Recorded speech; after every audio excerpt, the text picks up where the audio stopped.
Olá, queridos irmãos e irmãs, aqui quem fala é o presbítero André Sanches do blog esboçandoideias.com e hoje tem mais uma pergunta que vocês colocaram nos comentários. A pergunta da nossa leitora é a seguinte: eu fico confusa com algumas coisas escritas na Bíblia. Por exemplo, sabemos que Deus é perfeito e não erra, certo? Porém, Deus manda ungir Saul, rei de Israel, e depois se arrepende de tê-lo constituído rei. Como isso é possível? Muito obrigada, querida irmã, que mandou pra gente essa dúvida. Eu queria pedir um favor a você. Você tem alguma dúvida da Bíblia? Coloque aqui nos comentários e aquele que tiver mais curtidas eu vou escolher para fazer o próximo vídeo aqui do nosso canal. Então, lembre-se, não tem pergunta boba. A sua pergunta é muito importante e é uma ponte para o seu maior crescimento. Então nós vamos responder essa dúvida agora em detalhes, mas antes eu queria pedir para você o seguinte: dê um curtir, dê um joinha nesse vídeo, isso ajuda muito o nosso trabalho, faz com que o YouTube entregue mais esse vídeo para pessoas novas e assim você nos ajuda, e eu tenho certeza que o conteúdo desse vídeo vai surpreendê-lo de tanta profundidade, com uma profundidade bastante interessante para o seu crescimento espiritual. Vamos então para a minha lousa de explicações que nós vamos aprender mais sobre esse tema. Vamos lá?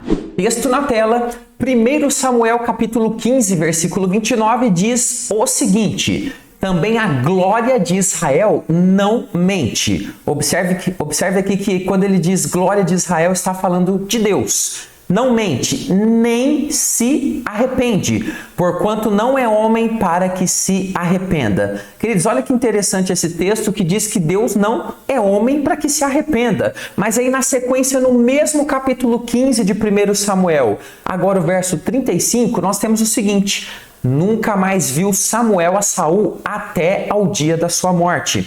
Porém tinha pena de Saul. O Senhor se arrependeu. Preste bem atenção. O Senhor se arrependeu de haver constituído Saul rei sobre Israel. Queridos, como entender essa aparente contradição dentro da Bíblia? Como podemos explicar um Deus perfeito sendo citado, primeiro, não se arrependendo e depois se arrependendo, como qualquer um de nós que erra o alvo, que comete um pecado, que desliza em alguma situação? Nós vamos aprender isso. Eu quero que você fique até o final para que você aprenda em detalhes tudo a respeito desse tema. E começamos, como nós gostamos sempre de começar aqui, entendendo o contexto, para que a gente possa se situar, para que você relembre a história, para que pontos importantes te ajudem a entender, então, essa questão do arrependimento de Deus. E é nesse momento que você se inscreve. Inscreva-se agora aqui no canal. Nós estamos entregando estudos bíblicos de segunda a sexta às 15 horas. Eu vou te ajudar muito. Pensa daqui a um ano, você estudando a Bíblia toda semana desse jeito, você vai aprender muito. Então, faça a sua inscrição agora no nosso canal. Aproveite, é gratuito e você pode então beber dessa fonte maravilhosa que é a palavra de Deus. Queridos, na história dos reis de Israel, o primeiro rei a subir ao trono foi o rei Saul. Ele foi ungido pelo grande, famoso profeta Samuel, um dos maiores citados ali na Bíblia Sagrada.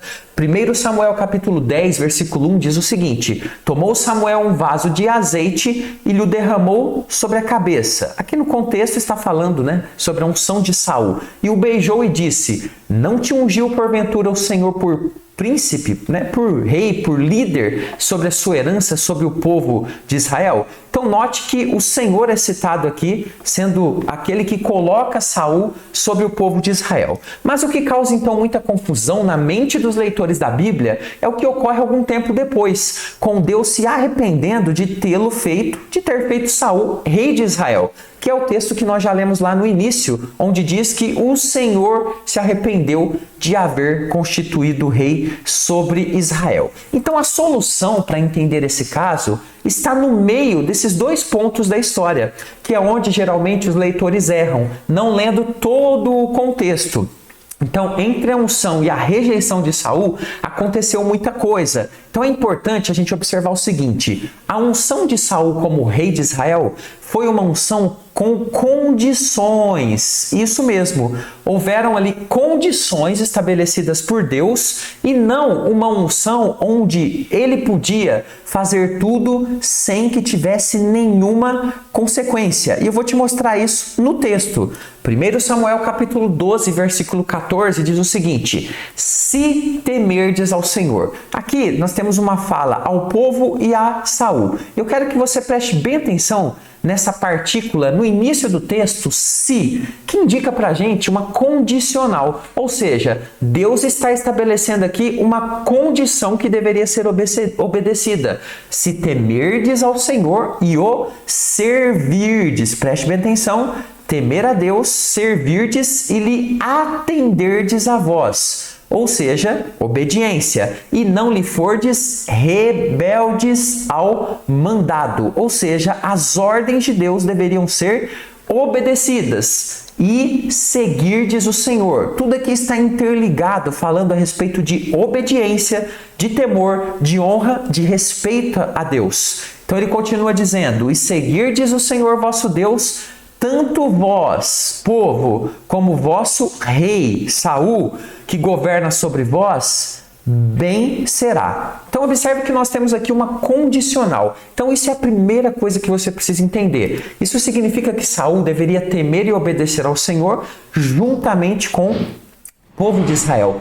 Nesse comportamento de temor estaria a bênção de Deus sobre o reinado. Mas nós podemos observar na história que foi justamente o contrário que o rei Saul fez. Observe bem o texto de 1 Samuel capítulo 15, verso 26. Porém Samuel disse a Saul: não tornarei contigo, visto que rejeitaste a palavra do Senhor. Já ele te rejeitou a ti, para que não sejas rei sobre Israel. Não sejas rei sobre Israel. Então preste bem atenção. Quando nós estudamos toda a história, nós podemos observar que Saul, por diversas vezes, ele simplesmente bate de frente com os mandatos de Deus, desobedece ao Senhor, é um homem dissimulado e depois, ele se mostra bastante maligno na sequência da história.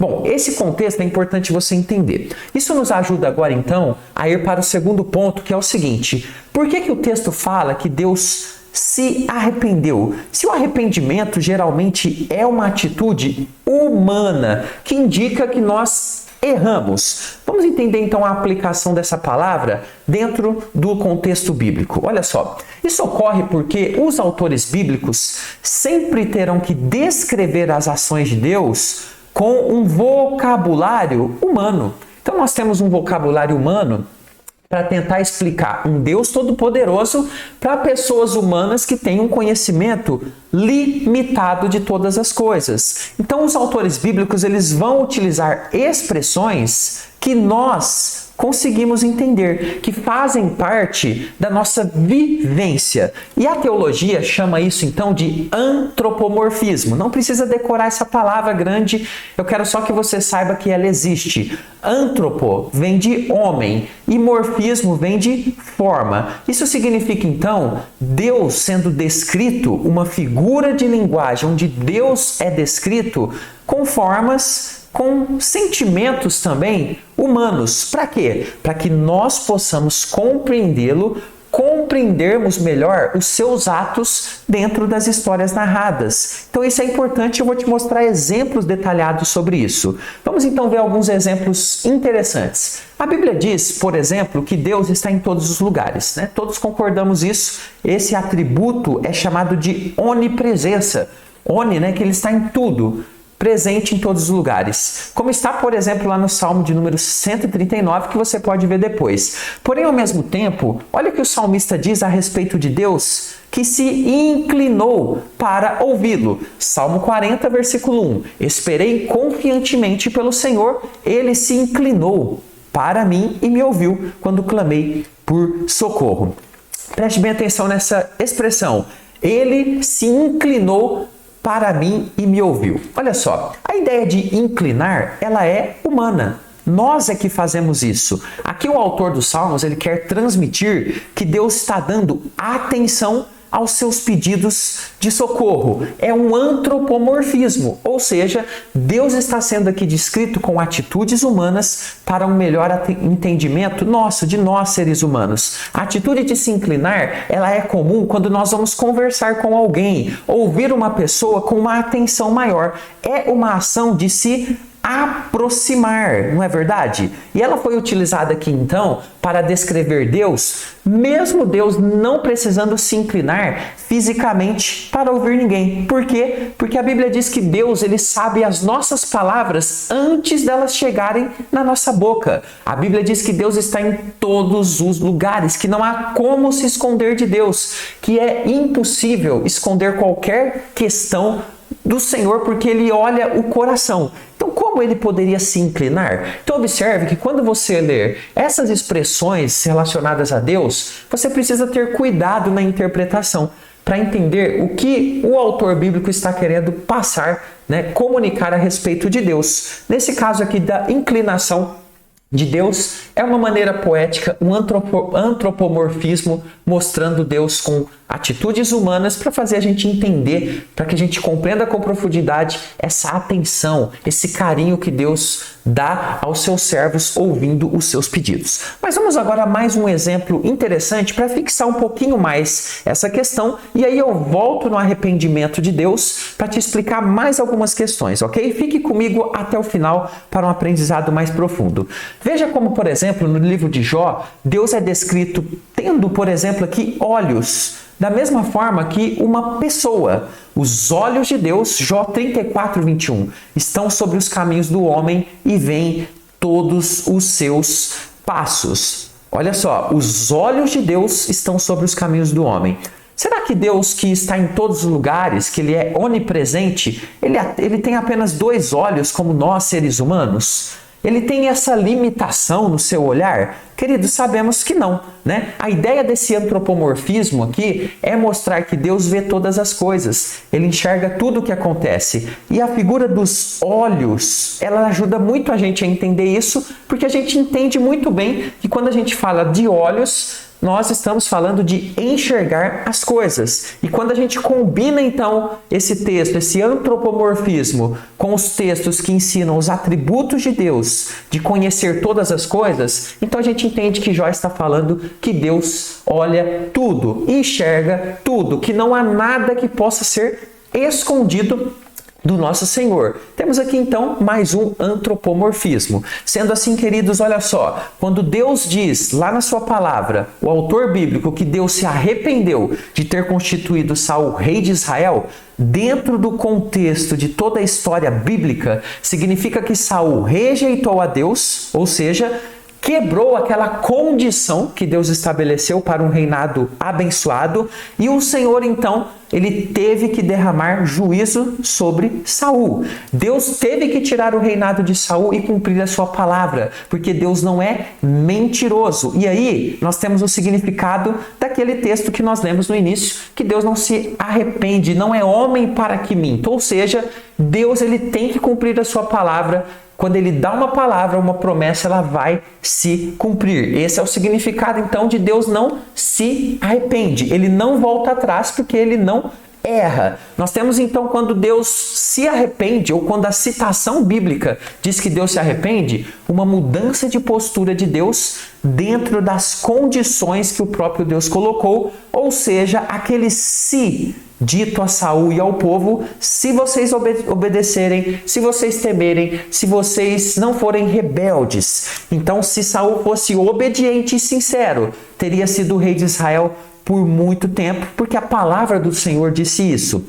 Deus teria confirmado o reinado dele conforme prometeu. Dessa forma, o autor bíblico usa a palavra arrependeu-se, pois isso nos ajuda a entender que houve um pesar de Deus, que, claro, preferiria muito mais que Saul fosse obediente. Mas Deus, queridos, não pode ser injusto e tira o reino de Saul diante do seu coração impenitente. Saul não se arrependeu verdadeiramente, continuou na desobediência e, obviamente, aquele Deus todo-poderoso que colocou condições, ele muda a postura, ele tira o reino, ele então, segundo o relato bíblico, se arrependeu de ter constituído Saul rei de Israel. Espero que você tenha gostado desse estudo e você que ficou até aqui é aquele que ama a palavra de Deus. Então, um recadinho rápido para você. Aqui no primeiro comentário fixado desse vídeo, eu tenho o link dos nossos 2 cursos. Querido, se você não sabe muita coisa da Bíblia, eu recomendo que você entre aqui. Conheça a sua Bíblia de capa a capa. Você vai fazer videoaulas comigo, começando de Gênesis 1, texto por texto, detalhe por detalhe, vai tirar dúvidas pelo zap comigo. Olha só, você vai realmente entender a Bíblia. Agora, se você já conhece um pouquinho a palavra e quer ir lá para Apocalipse, aprender todos os mistérios, verso por verso, palavra por palavra, símbolo por símbolo, tudinho, explicado também em videoaulas, também tem um comentário aqui no primeiro comentário fixado. Vem estudar comigo, vai ser bênção, faça esse investimento no seu crescimento espiritual. Vou ficando por aqui, deixo alguns vídeos aqui para o seu crescimento espiritual, continue estudando a palavra de Deus e crescendo, inscreva-se no canal se ainda não se inscreveu. Até o próximo estudo, fica com Jesus.